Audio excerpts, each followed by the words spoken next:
Mimbrëma teleshikues të nderuar, por ndiqni lajmet në gjuhën shqipe në televizionin K3.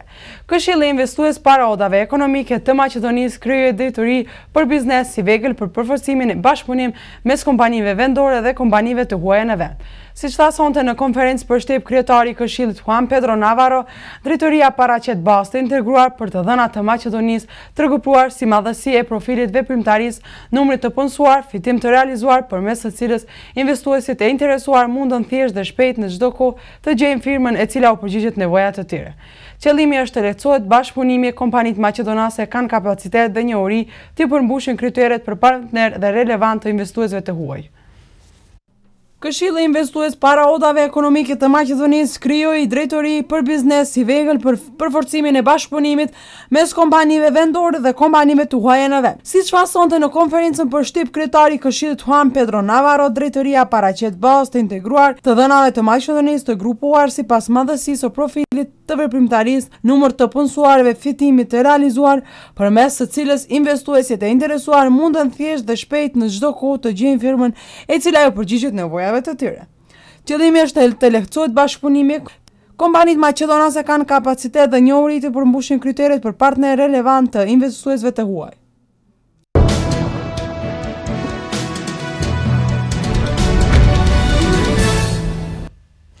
Ministrja e Kulturës Elizabeta Kanqevska në suat të vizitës së punës në Paris mbrëm kishte takje me drejtoreshën e përgjithshme të UNESCO-s Irina Bokova, në të cilën biseduan për bashkëpunime deri tani dhe aktivitetet e ardhshme, informon Ministria e Kulturës. Kanqevska, Milevska dhe Bokova kanë rrëmbyer mendime edhe për konferencën e 4 botërore për dialog ndërfetar dhe ndërcivilizues i cili duhet të realizohet vitin e ardhshëm në Maqedoni. Ministrja e Kulturës Elizabeta Kanqevska në suazat të vizitës së punës në Paris mbrëm kishte takime me drejtoreshën e përgjithshme UNESCO Irina Bokova, në të cilën biseduan për bashkëpunimin e deritanishëm dhe aktivitetin e ardhshëm, informon Ministria e Kulturës. Kanqevska, Milevska dhe Bokova kanë rrëmbyer mendime dhe për konferencën e 4 botërore për dialog ndërfetar dhe ndërcivilizues i cili do të realizohet vitin e ardhshëm në Maqedoni. Ministria citon konferencën fetare ka promovuar Republika e Maqedonisë si lider i platformës për dialog ndërreligjios, bashkëjetesë dhe tolerancës, e cila ajo deri më tani është realizuar në patronazhin UNESCO-s dhe atë në mendim. Kanqevska Milevska ka informuar Bokon edhe për iniciativën që Republika e Maqedonisë të parashtrojë aplikacionin për shpallje të manastirit si qytet i fillimit të UNESCO-s, ki titull bartës të cilit janë 6 qytete të tjera në botë.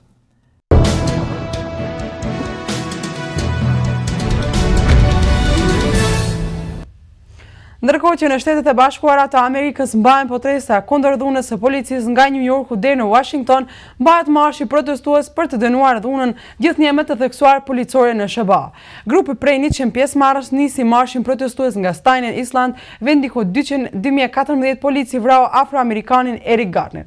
Është planifikuar që pjesëmarrësit për 9 ditë të përfundojnë fazën 210 kilometra të gjatë nga New York në Washington. Në fanella do të mbajnë bishkrimin "Nuk mund të marr frymë", që ishin fjalët e fundit i cili i tha afroamerikani 43 vjeçar Eric Garner, të cilin e vrau oficeri i policisë Daniel Panteo. Ndërkohë në Shtetet e Bashkuara të Amerikës mbahet protesta kundër dhunës së policisë nga New Yorku deri në Washington, mbahet marshi protestues për të dënuar dhunën gjithnjë më të theksuar policore në SBA. Grupi prej 100 pjesëmarrës nis marshin protestues nga Staten Island, vendi ku në 2014 polici vrau afroamerikanin Eric Garner. Është planifikuar që pjesëmarrësit për 9 ditë të përfundojnë fazën 402 kilometra të gjatë nga New Yorku në Washington. Në fanella do të mbajnë bishkrimin "Nuk mund të marr frymë", që ishin fjalët e fundit të cilat i tha afroamerikani 43 vjeçar Eric Garner, të cilin e vrau oficeri i policisë Daniel Pantelo me 17 korrik, duke e ngulfatur në ndëshkim për shtypjen e cigareve në kontraband. Fjalët e fundit të Garner broheritën në të gjitha protestat në mbar Shtetet e Bashkuara të Amerikës kundër dhunës politike.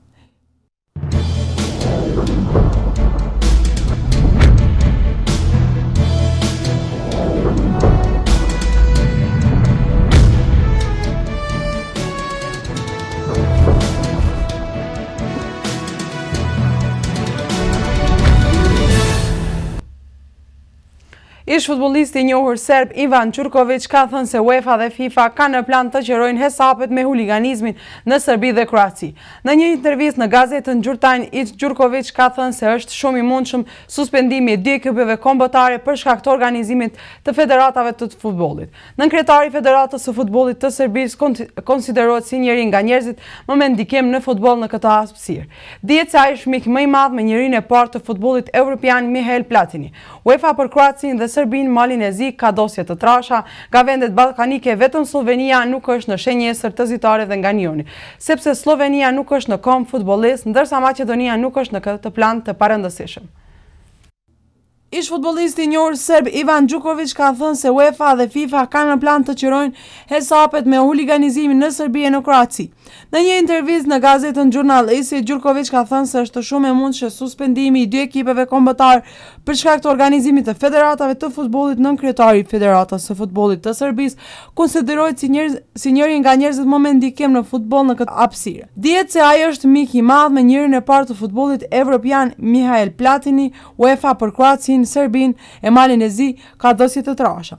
Në vendet ballkanike vetëm Slovenia nuk është në shenjesër të zyrtarëve nga njoni, sepse Slovenia nuk është kom futbollist, ndërsa Maqedonia në këtë plan është e parëndësishme. E gjithë kjo nuk është për të habitur kur të ne çdo ndeshje sikur kremtimi i vitit të ri Kenes, ka thënë Gjurković. Ai ka theksuar se piroteknika si e tillë nuk është problem, por problemi është fakti se askush nuk do t'i qërojë hesapet me huliganet dhe me racizmin.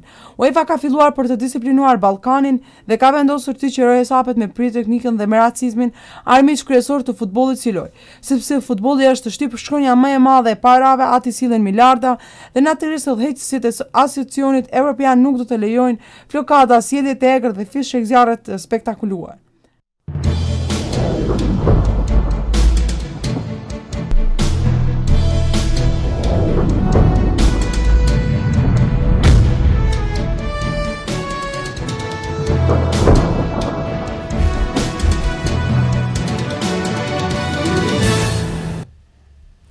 Në vazhdim ndjekim kohën dhe ishte kjo e tëra që kishim përgatitur për ju teleshikues të nderuar, në ndiqni nesër në të njëjtën kohë.